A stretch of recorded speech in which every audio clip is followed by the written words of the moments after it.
Yo, good morning mga tol. Yan, maaga ako nagising ngayon kasi titignan ko yung tignan ko muna yung gripo. Bala ko sana maglaba kaso walang tulo. Walang tulo sa mga gripo, walang tubig. Tignan ko para na yung natin . Yung hose parang naputol na. Kagabi kasi bago ko buksan yung gripo, ay yung sa main, ang lakas ng ikot ng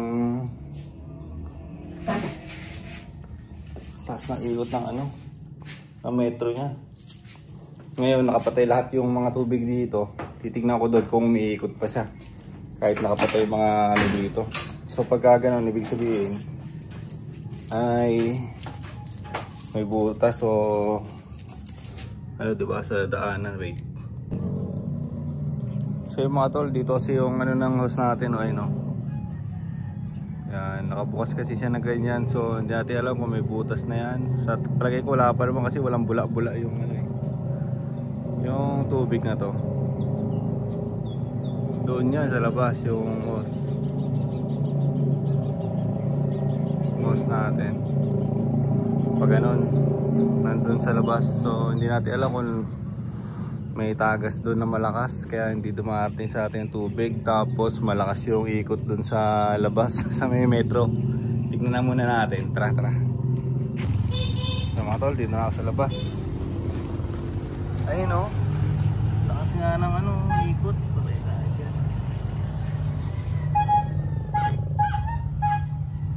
Patay na yung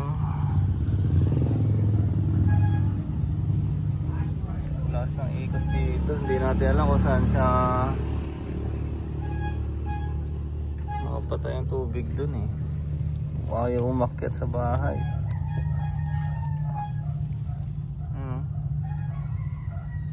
Lakas ng ikot.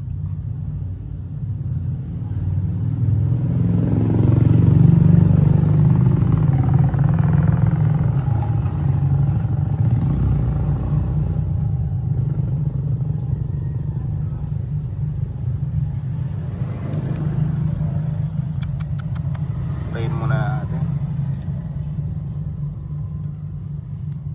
Ay, patay tayo dito. Yun mga tol, nakabalik na ako dito sa harapan ng bahay.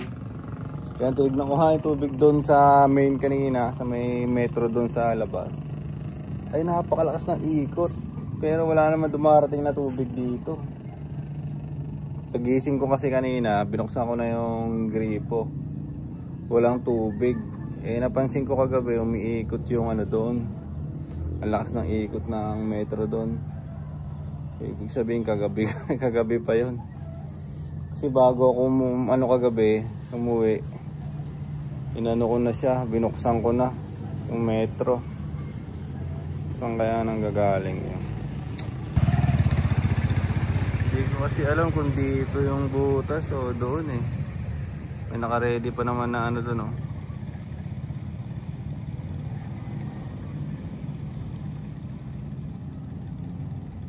ba.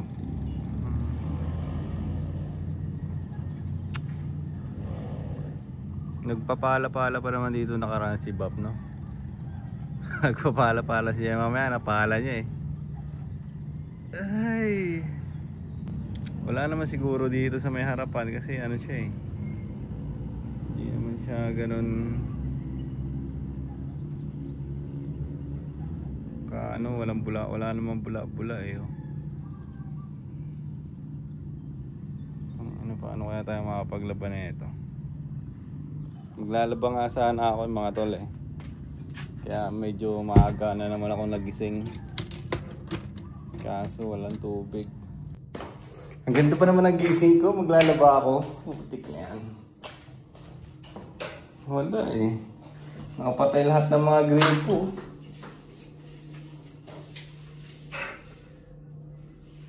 Yun mga tol, hindi nga pala muna ako papasok sa trabaho ngayong araw o hindi tayo mag-open ng shop. Gawa na nagka-problema kasi yung natin dito, yung hose dito sa bahay. Ang lakas ng ikot doon sa harapan. Lakas ng ikot ng metro. So ibig sabihin, tuloy-tuloy yung tubig nun. Kaso walang dumarating dito. walang dumarating dito sa bahay. Kaya naisip ko baka merong ano yun dun eh, sa mga teka lang. Sa likod kasi ng fish pond pinadaan yung hose na yun. So baka merong butas dun, di ba? O kaya meron na putol. Hindi natin sigurado. Kaya ang gagawin ko ngayon ay naghanap na lang ako ng pwedeng gagawa. Magpapalit o maglalagay ng hose. Ngayon, papagawa tayo ng panibagong linya ng hose. Dito natin papadaanin sa may ano na to. Sa may gilid ng mga ano na kanal. Kasi ito nga, 'di ba, yung sinasabi ko sa inyo, sa may hams na yan, nandiyan yung linya. So daanan siya. Daanan, tapos nakalabas pa yung hose. Tapos doon nila pinadaan sa likod. Hanggang doon sa gate.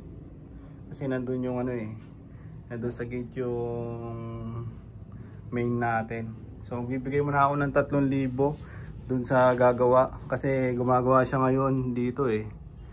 Pinuntahan ko siya doon, tinanong ko kung nasaan siya. May ginagawa sila doon ngayon. So hindi ko alam kung saan banda, basta mayroon silang banda dyan. Sabi niya pag out niya mamayang 4:30 ay asikasuhin niya. Pero kung gusto ko daw, magbigay na ako ng pambili ng materyales.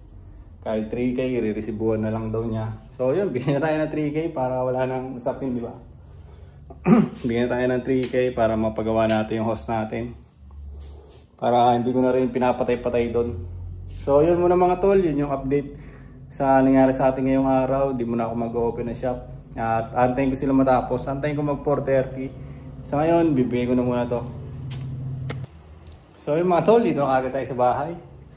At naibigay ko na yung pera doon sa gagawa. Antayin ko na sila mamaya ang 4:30. Tapos ngayon, kakain na muna tayo. Kainin muna natin yung binorder natin kagabi. Yan, bali nag-order nga pala ako ng spaghetti at manok. Ayun ang kainin natin ngayon. Panangalian. Ay, thank you Lord. Daming gastusin.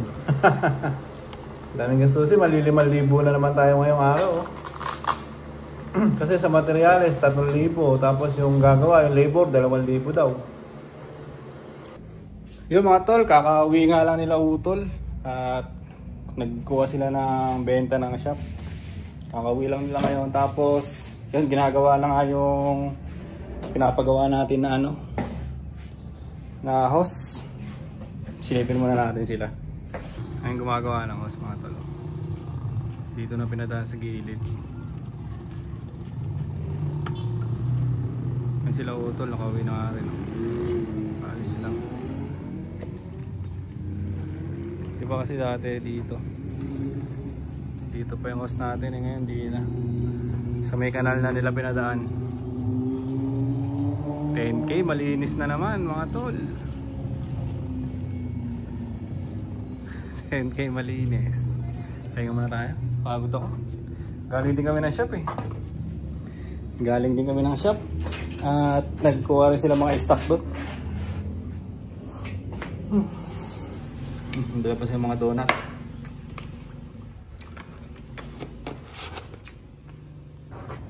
Hapon lang mga tol. Tama na natin sila. Sila.